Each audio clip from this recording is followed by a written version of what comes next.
El 7 de octubre de 2024, Bandai Namco lanzó al mercado el esperado Dragon Ball Sparking Zero, la secuela oficial de la mítica franquicia Budokai Tenkaichi. Ya a una semana y media de haber visto su contenido, es hora de ver si es una digna continuación de su predecesor. Cabe recalcar que ya hice mi análisis en profundidad de Sparking Meteor cuando salió Kakarot, así que para no repetirme se los dejaré acá arriba a la derecha para que lo vean cuando termine este video y entiendan qué opino yo en cada uno de los aspectos a analizar.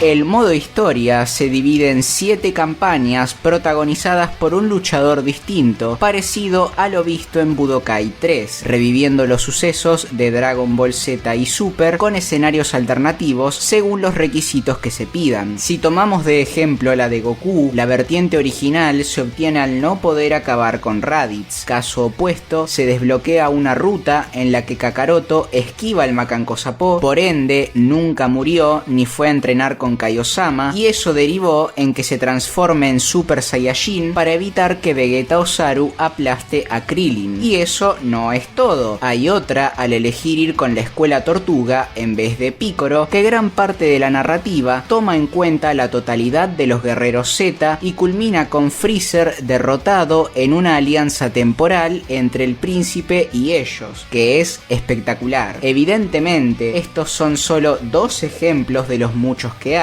y se agradece porque están cuidadosamente trabajados en busca de mantener la coherencia y ser verosímiles al nivel que podrían haber salido de la mente del mismísimo Akira Toriyama. Por ejemplo, ¿cómo vencieron a Freezer en su última forma sin lograr el Super Saiyajin si el emperador tenía un poder que no llegaban a igualar ni Vegeta ni Goku juntos? Bueno, se prepararon con semillas del ermitaño, que les otorga obviamente un Zenkai al ser heridos, y también entrenaron previamente en una máquina gravitatoria preparada por el padre de Bulma. Verdaderamente sin palabras, los invito a probarlo. Si no le pongo el 10 es porque falta contenido de la serie original, GT y las películas. Sin embargo, con lo que tiene de caminos y finales, le alcanza y sobra.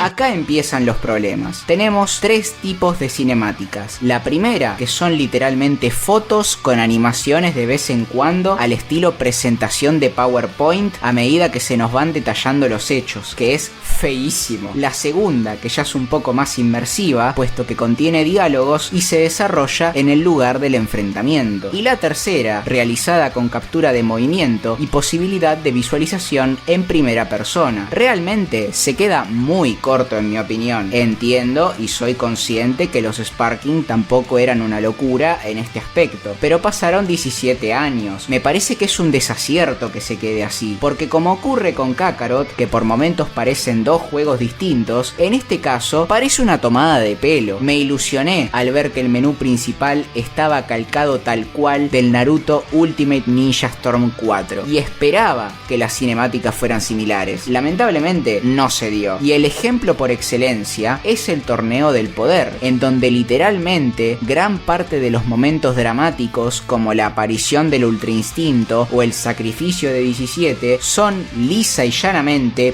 penosos.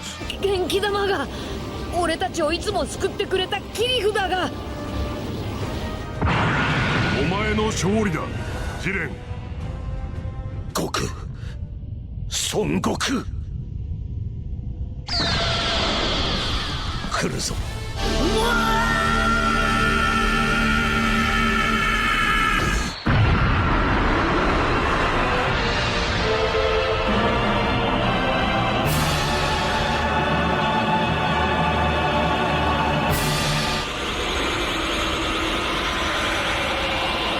おい、孫悟空、ベジータ、クルーザーを諦めてやったんだ。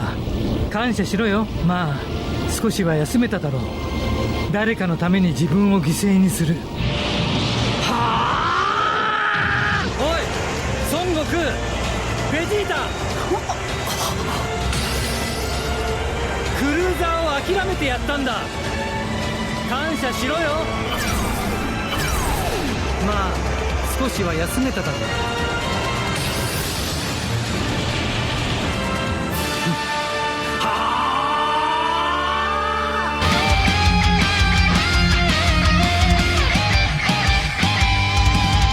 Si bien tenía miedo que no supieran aprovechar el diamante en bruto que tenían entre manos, ya habiéndolo jugado y analizado a profundidad, puedo decir que es lo que estábamos esperando. Los combos, las contra-Z, las defensas, los trajes, las técnicas personalizadas, incluso en transformaciones, fusiones, las interacciones especiales y demás. La fidelidad está presente el 90% del tiempo, y aquellas cosas que ya no están, como el Dragon Dash Cancel, Vortex Dash o el chipeo inverso, fueron reemplazadas con variantes que ya se están subiendo en internet. Como main Goku que soy, que estoy rozando el rango S4 tanto en PD como en combate único, puedo decir que la adaptación me fue rapidísima, porque las bases son idénticas tanto para este como para los 181 restantes. Además, hay varios clashes nuevos, como el del agarre y el de los golpes fuertes. Con la configuración clásica puede haber un problema a la hora de cambiar de personaje que te puede hacer largar bastantes puteadas. La solución fue invertir el comando de la burla con el de cambio, y créanme que a largo plazo me lo van a agradecer. Que Dr. Willow, 19, Yajirobe, Roshi o Videl sean top tiers en PD, a pesar que lo sufrí en contra, me alegra, porque se acabó verles las caras a los forros de Cell, 17, Broly y demás. Me encanta ver estrategias así y que funcione. Eso habla bien del título, porque hasta los gigantes son rentables. Y si después tienen que meterle un nerf porque obviamente se les pasó la mano, que así sea. Postdata, Bandai hace algo con los que ragequiteen. No puede ser que no tengan penalización y se salgan con la suya.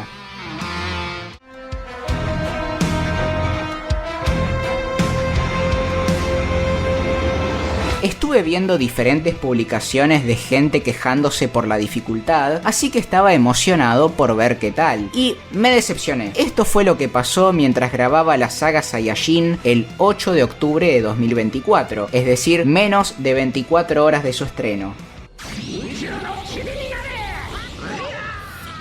Güey, qué pega ese mono de mierda, boludo. Terrible topetazo me pegó. Hijo de puta. Evidentemente tiene super armadura, yo no le hago una mierda. Bolas tampoco funciona. Kamehameha, 7000 de daño, no está mal. Se supone que este combate es difícil, ¿no? Que me va a romper el orto supuestamente. Vamos a ver. Bueno, mira, creo que ya le encontré el truco. Poder máximo, 20 golpes.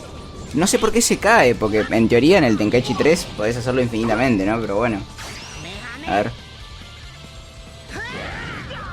¡Y no se lo cubrió! Se lo cargué en la cara, boludo. Se lo cargué en la cara y el chabón ni se movió. Nah, no pega. No pega, Vegeta. Sorry, pero no. Sorry, pero no. Se va a caer. ¿No se cayó? Mirá vos. Ahí está, ahí se cayó. Me voy a caer de risa si le vuelve a pegar, No tengo la Genkidama. Ah, claro, porque la toque desbloqueada, ¿no? Bueno. 7900 de daño. Che, ¿y dónde está lo difícil? ¿Ya está?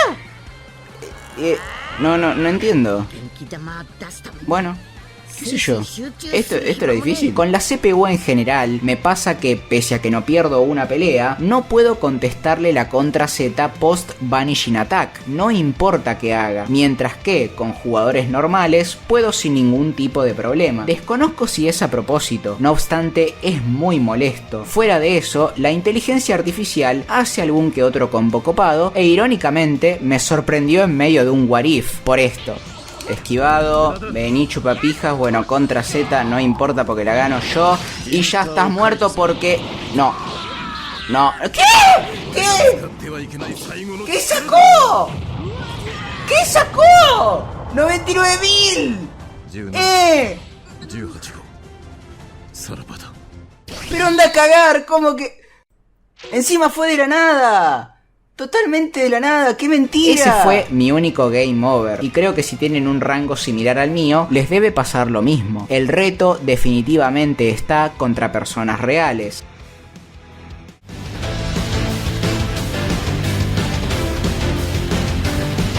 Lamentablemente, ni siquiera la edición Ultimate incluye los soundtrack originales. Vienen separados en 2 DLCs de $15 cada uno, lo que es un despropósito e imperdonable por el precio que viene de salida. Fuera de eso, los que vienen por defecto no están nada mal y en enfrentamientos se adaptan bien. Tal como expresé en aquel video de 2019, nuevamente la experiencia no llega a satisfacer. Tenemos a los mismos actores retomando sus roles en japonés e inglés, lo cual se agradece. Ahora, ¿qué les costaba hacer énfasis en el cuidado de los gritos y colocarles eco? Escuchen un ataque definitivo.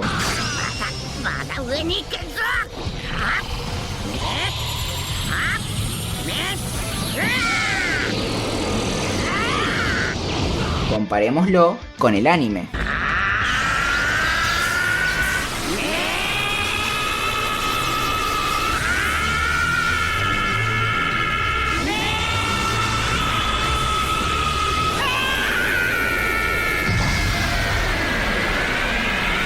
La diferencia es notable. Sigamos con una transformación.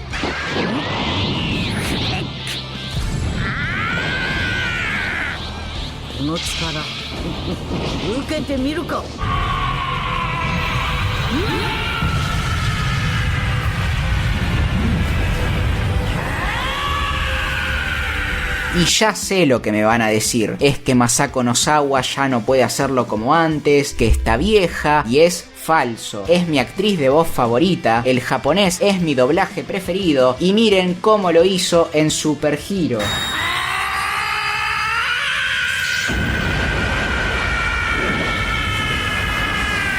O en Daima, que está en emisión.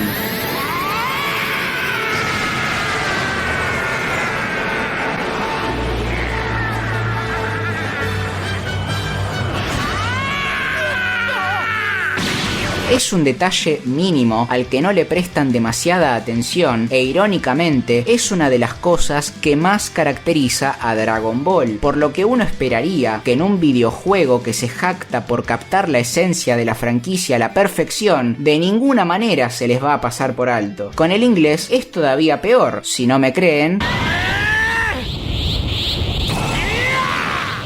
Let's do this already. This next level goes way beyond Super Saiyan 2.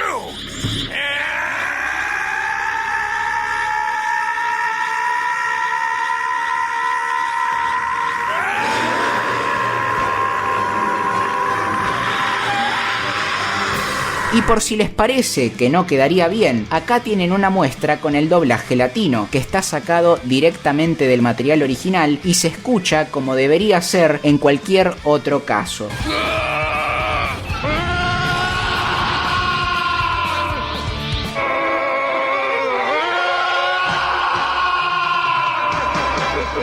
Sentirás todo mi poder.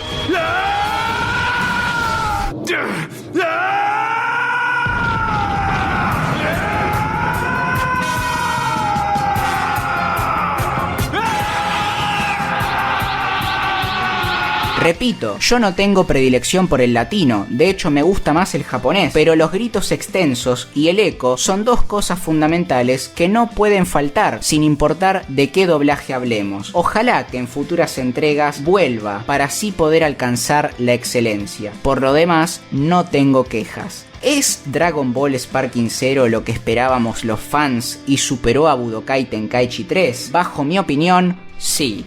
Esta es una verdadera carta de amor a los fanáticos que pudo llenar los difíciles zapatos que ningún videojuego, excepto el mod Budokai Tenkaichi 4, había podido suplir. Y ambos tienen contenido para rato. No se pierdan de probar esta maravilla. Créanme, los DLC no me gustan para nada. Sin embargo, en este caso puedo decir que están perdonados. Y si quieren participar en nuestros torneos online, tienen el link del Discord en la descripción. Recordá que al igual que Marian Max, Matías Espinosa y Leps, podés ser un miembro del canal para obtener mejoras adicionales. Ya sabés que mi nombre es Medatrox y nos vemos muy pronto.